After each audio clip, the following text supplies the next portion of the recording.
uwa nga utoayok kingaw miutaw yu kaluyo nga ilihakayak titaw bakto nga inuwing mot tadlimaning ukyo kako nga huli inuin naktut kawim makimaya kalwa ka autak titaw ka ma kuli tatkakiyutit ilihaka ma inuwing me utaka ma kaluktut tiyamot ukaw heka puigok talwa ka aw yang nga tay mo nga angayong ma naikaw ilihak tifak tatikot inuin naktut.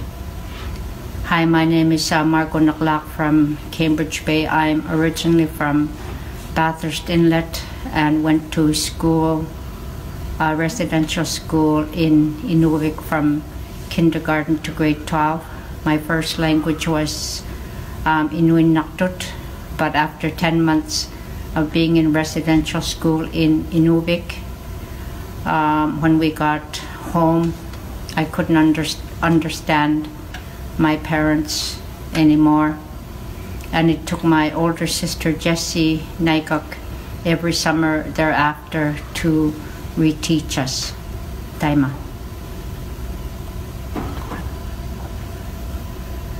Uvatao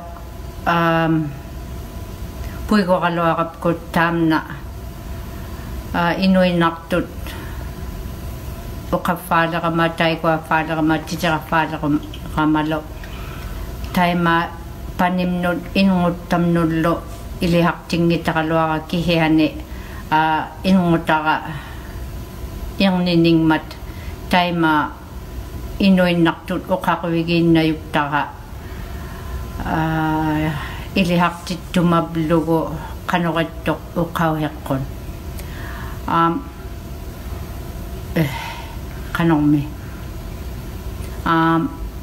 when I went to residential school in Inuvik, I had forgotten my language but reclaimed it. I never taught Inuit Naktut to my daughter or to my two grandsons, but with the birth of my great-grandson Tirakok, I only converse with him in Inuit Naktut so that he can hear what Inuit Naktut sounds like. Taima.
Thank you very much.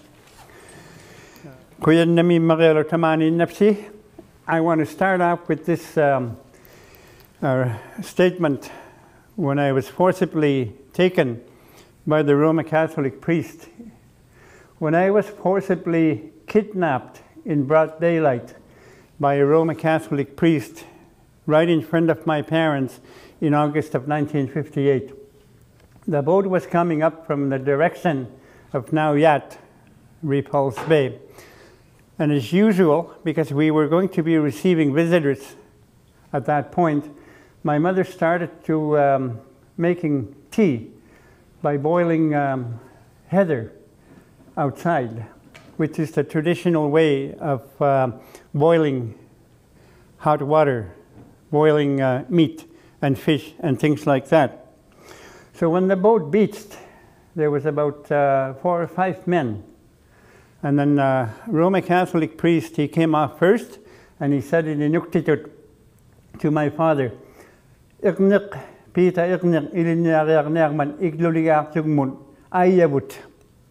Translation: Peter Ignik is going to go to school in Chesterfield Inlet, so we came here to get him.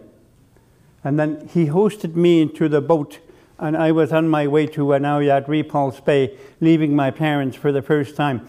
That was around August 22, 23 in 1958. That morning, that afternoon actually, I left as a total Eskimo, Inuk, wearing sealskin boots, Inuit clothing. The next day, we took off to Igloolik, Chesterfield Inlet to go to residential school. That same day, 2 days after I left as an Eskimo, Inuk, I became a white man, white boy, the very next day. I was dressed like a European. Immediately, I was taught to think and talk like the European by the Grey Nuns, by the Roman Catholic Church, as well as the teachers who were, most of them were, actually all of them were Roman Catholic teachers. So you have to go through that visit of that particular forceful departure from your parents. It was a permanent departure. I never was the same person after I had returned to go back to my community, as we had traumatic experience when we went to a residential school. We had a loss of culture. We had a loss of language, Inuit language. We had a loss of Inuit spirituality, and we had a loss of Inuit shamanism, and most of all, we had a loss of parenting skills. These losses were permanent. We were never going to get them back again up to this particular day. We are still Inuit. We are still Inuit. We will never stop being Inuit. When we were at the residential school, we were taught in English only. We were told never to speak our language in the classroom. When I was caught in September of 1958, speaking Inuktitut to my fellow Inuk in the classroom, and when Sister Chaput, Teresa Chaput, who was a Roman Catholic teacher, she was also a school principal, caught me speaking Inuktitut to late Marius Kayutak. She motioned me to come down. She took a yardstick. She had me face the class like this, and she said, "Don't ever let me hear you speak that language again in this classroom." And she hit me so hard on the palm of my hand. That's the pain I feel today. I still feel it. It will never, never go away.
My son, where did you go when they took you away? My son, where did you go when they took you away? I don't recognize you anymore. The scars of life are deeper than before.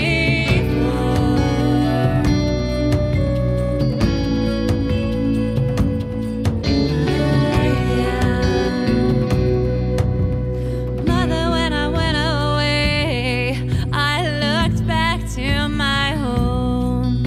You know I really wanted to stay when I thought of you there all alone. The only thing that kept me alive was knowing I would see you again. There was no way for me to know I'd come back to an alcoholic home. Mother, where did you go when they took me away?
Now, you hear speakers from various First Nations and other Inuit who spoke about having been sexually abused.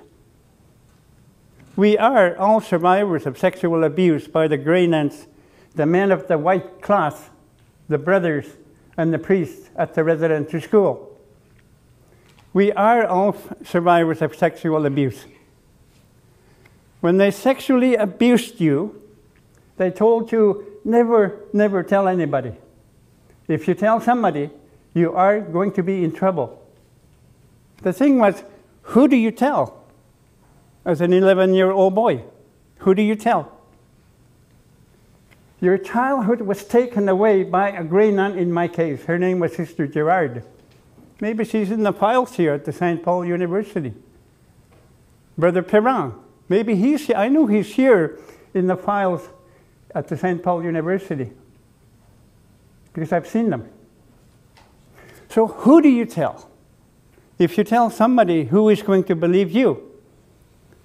I have never told my parents of this horrible, horrific, committed by the Roman Catholics, brothers and Grey Nuns to my parents. They would not have believed me if I had told them. If I had told anybody, I would have been in trouble and sent back to my home community of Nauyat, Repulse Bay at that time. On June 3, 2008, I was asked to be one of 4 people to help the Prime Minister to write the apology for the Prime Minister.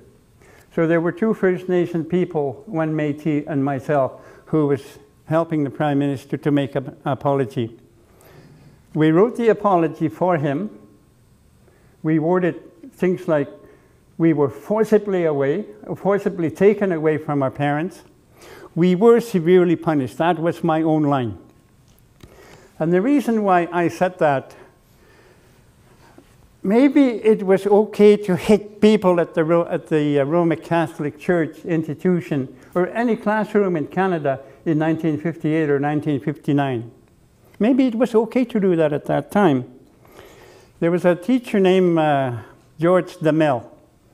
He must be about 75 or 80 years old today. He used to pick up little girls. I remember he picked up Bernadette Amawiak, picked her up, threw her against the wall, punishing her for not being able to add arithmetic, spelling in English, and speaking in English. Well, first of all, Bernadette was about my age. He was 11 years old at that time. She did not know how to speak English. So for not being able to speak English and add arithmetic and spell, she got a severe punishment by this guy, George Demel. When George Demel got so angry at a class like this, he would take a chalk and he would throw it against one of the students in the classroom. Sometimes it landed on your face, sometimes it landed on your front. And he would say, "You're a bunch of hounds of iniquities. No good for nothing, bloody dodos." That's what he used to call us at the residential school. I did not know what bloody dodo was. So I said to the Prime Minister on June 3, 2008, I said, "Prime Minister, how would you feel if you find out when you get home today that your 2 children had been taken away by the RCMP forcibly from your home and you don't know where they went?" That's how he finally understood exactly how we were taken away forcibly by the church and the Canadian government in the 1950s and 60s. You know, you got well educated, you were well fed, you were well clothed, which is a whole lot of bullshit anyway. So we were not well fed. They fed us frozen fish. They cooked frozen fish with guts in it. Can you eat bass with guts in it? No, you can't. It's horrible. They used to clothe us with southern made, factory-made clothing. And a couple of times they sent us out trapping at -40 or -50. Lucky, you know, as 11-year-olds, there was no polar bears around. Otherwise, we would have been attacked by a polar bear and eaten by a polar bear.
statement.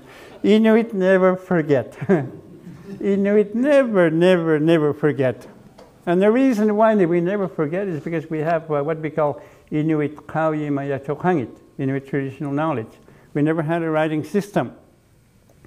And that's why we're so good at remembering of what happened to us at the residential school at a very young age. Some kids were taken away at the age of 4 years old. 5, 6, 7, 8, 9, 10, 11. We were forcibly taken away from our parents by the Roman Catholic priest, put on the canoe and put on a single-engine plane. In Nunavut, Repulse Bay in 1958, we only had about 5 buildings. 3 belonged to the Hudson Bay Company, and 2 belonged to the Roman Catholic Church. Other people had other churches too. Anglican Church had their own residential school. Remember, Stephen Harper said 3 months later in Pittsburgh, United States, Canada has no history of colonialism. Well, the man has to learn his history. The man has to learn about Canada. Did he not consider dock slaughter by the RCMP part of colonialism? What did he think residential school was? What did he think the forced relocations from the land to the settlement, quote unquote, was? What did he think that we were moved into from snow house to wooden house in the 1960s? What did he think, most of all, that Canadian government in 1941 established disc numbers, we call dog tags, for Eskimos, because the Government of Canada administrator, he went up to the Arctic and he came back to Ottawa and said, those Eskimo names are too hard to pronounce, so we got to come up with a better system. So they established a disc number for Inuit. If you live in the Western Northwest Territories, Tuktoyaktok, Nunavut, and so on, your number started with W1, W2, W3, and so with a number attached to it. W stood for West. And then if you live in the Eastern Arctic from Johaven on to the east, your number started with E1, E2, and they came to now at E3. My number was E3546. I always had this name, Ignik. My parents named me Ignik, which means son, S-O-N. And there was absolutely no concern about Inuit names. So my name for the longest time at the residential school was Peter E3546. And that was the only identification. It had a particular identification, Eskimo identification, and your number attached to it. From the time that I was taken away from home, I could still see my parents, my brother-in-law and my sister, my little brother. He was standing on the beach, on the shore, when I was taken away in August of 1958. I could still see them standing there, and they stood there until the boat that I was on disappeared in the horizon. So what did that mean for me? I also watched my parents disappear on the beach. I watched them until I could no longer see them on my way to Nunavut in August of 1958. So today, I have fought to make sure that our parents were also recognized as part of the Prime Minister's apology of June 11, 2008, because they suffered greatly, if not more than we did. Inuit are the most patient people in the world. We are patient and we survive. So it has always been great for me to be able to put a voice to my parents, who were voiceless and who were powerless when we were taken away from our parents to go to a residential school.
Human is a song that both Yaya and I are extremely proud of.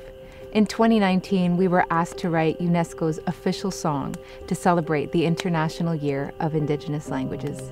This song has traveled all around the world. It's been translated into over 600 different languages. We are just always overjoyed to see all the places that our music has gotten the opportunity to be listened to. When I was growing up, I was bullied a lot, mostly because of how I look.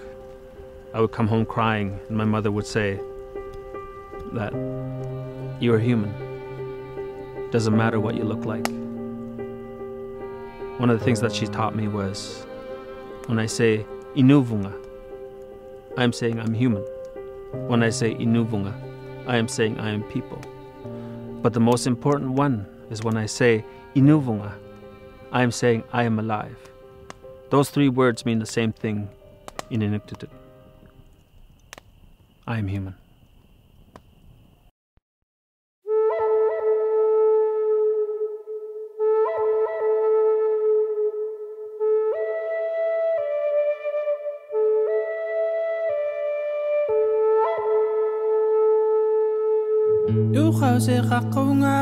Pitu hak jaming si volle pavanon atok talok tuming tigo makunga kayu sinakara angayok kakano do khayaw lauman.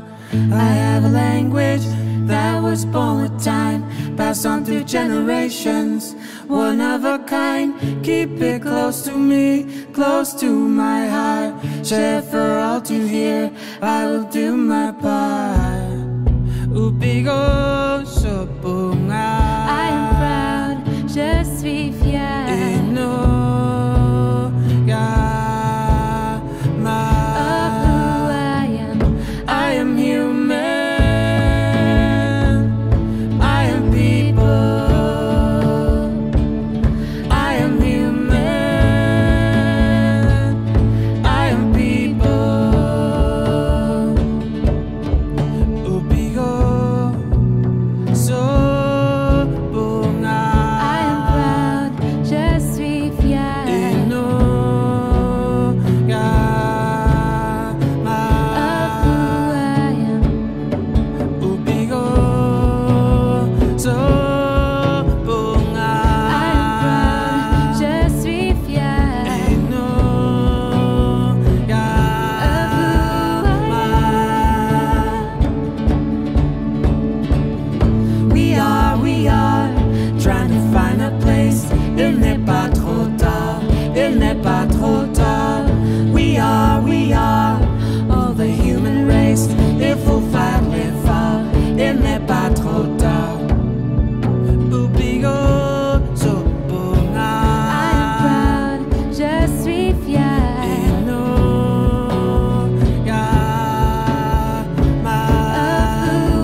Many things have been taken from our people, yet we are still here. Our languages are not lost, but simply resting, waiting to be reawakened.